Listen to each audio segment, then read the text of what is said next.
सोच के बोलना। How should we think before speaking? आइए जानते हैं इस वीडियो में।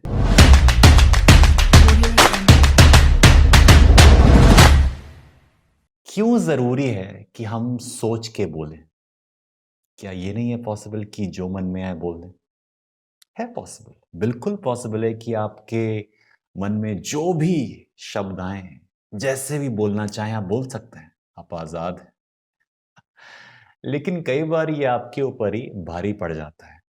कई बार हम जब गुस्से में होते हैं, कई बार हमें जब कोई बात बुरी लग जाती है, when we are high on emotions we can say anything, and as a result that can affect your relationship with the other person. दूसरा शख्स उसे किस तरीके से रिसीव करता है वो मैटर करता है। तो it's very important for you to be mindful of your words. अगर आप सोच समझ कर बोलते हैं तो उस बात की जो अहमियत है वो और बढ़ जाती है। ऐसा क्यों होता है? ऐसा क्यों होता है कि हम लोग बिना सोच समझे बोल जाते हैं? सोचिए। One is that we do not have listening skills. बोलना सिखाया जाता है लेकिन सुनना नहीं सिखाया जाता है। I have seen families where people don't listen. सब बोलते हैं लेकिन सुनता कोई नहीं है। आवाज तेज करने से आपको सुना नहीं जाता है। कई बार खामोशी भी बहुत कुछ कह जाती है। So listening is so important as a skill which has to be developed. Second, lack of patience. सब्र बहुत जरूरी है। याद होगा ना, बचपन में कहा गया था कि सब्र का फल मीठा होता है। ये वाला फल बहुत मीठा होता है। If you wait, if you remain calm, if you just don't speak out, you will not look like a fool. कई बार आप जब पेशेंट चीजों को सुनते हैं, समझते हैं और फिर रिस्पॉन्ड करते हैं, that is much better than just spontaneously reacting. सुनो तो सही, क्या कहने जा रहे हैं, उनकी क्या मंशा है। Allow the person to complete. If you just jump in between, दो कान इसलिए दिए गए हैं कि आवाज यहां से भी आए और यहां से भी आए। यू कैन नॉट से मुझे तो आवाज ही नहीं आई। आवाज आपको हर तरफ से आती है अगर आप सुनने की कोशिश करें तो। अब सवाल उठता है कि क्या होगा इससे? लोग आपको सीरियसली लेंगे। जो लोग सही शब्दों का यूज करते हैं, पीपल टेक देम सीरियसली कि हाँ, ये शख्स बात जब करते हैं तो इनके शब्दों में वजन होता है।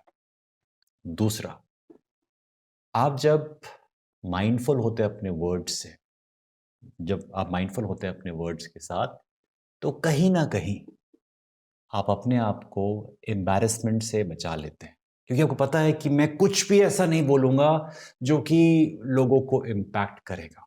You become mindful and you save yourself from embarrassment.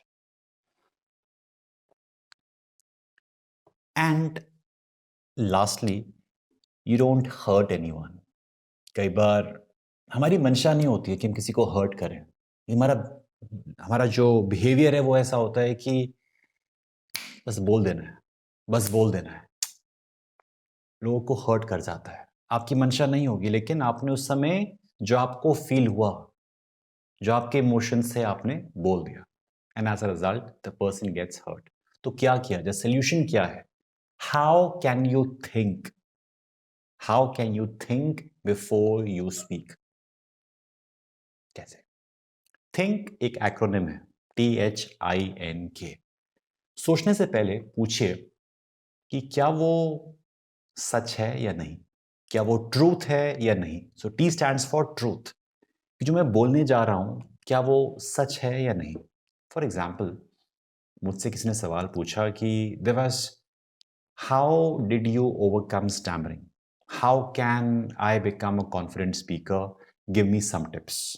अब मुझे अगर इस पे अपना जवाब देना है तो आई विल आस्क, मैं सोचूंगा, I will think before I speak, कि क्या जो मैं कहने जा रहा हूं, जो मैं आंसर देने जा रहा हूं, क्या वो सच है या नहीं, या सिर्फ एक काल्पनिक बात है, ट्रूथ, राइट।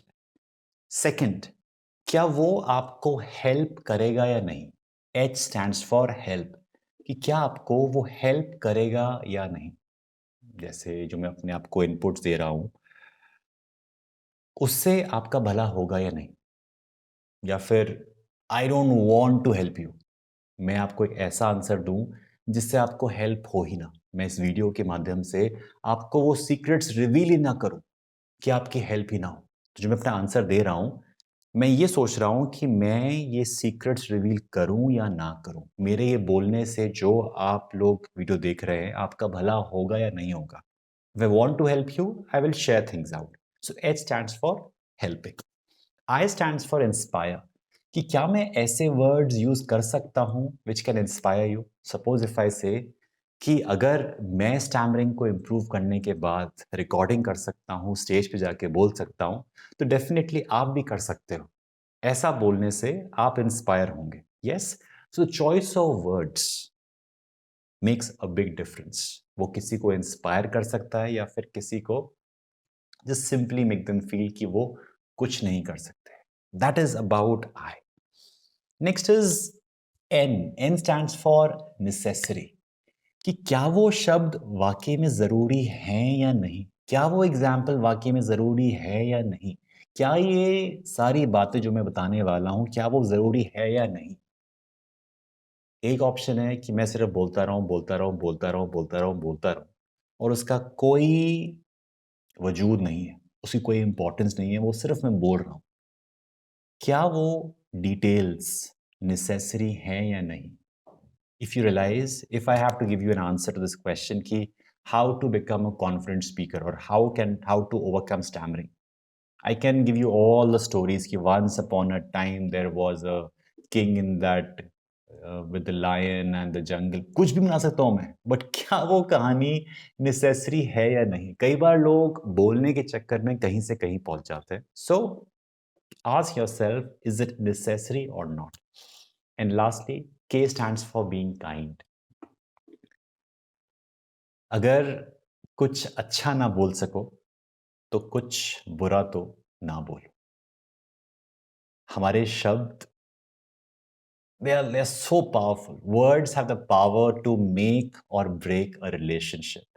अगर आप अपने वर्ड्स के साथ माइंडफुल हो,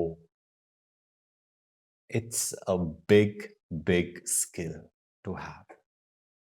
How kind you are. आप किन शब्दों का प्रयोग करते हैं while talking to your maid, while talking to the driver, while talking to the sweeper or anyone. आप किन शब्दों से बात करते हैं? That shows your true character. Your choice of words showcases where you come from. This is one brilliant technique to think before you speak. Let me know what are your thoughts on this. How would you be using it when you speak the next time? Till then, stay awesome, stay productive.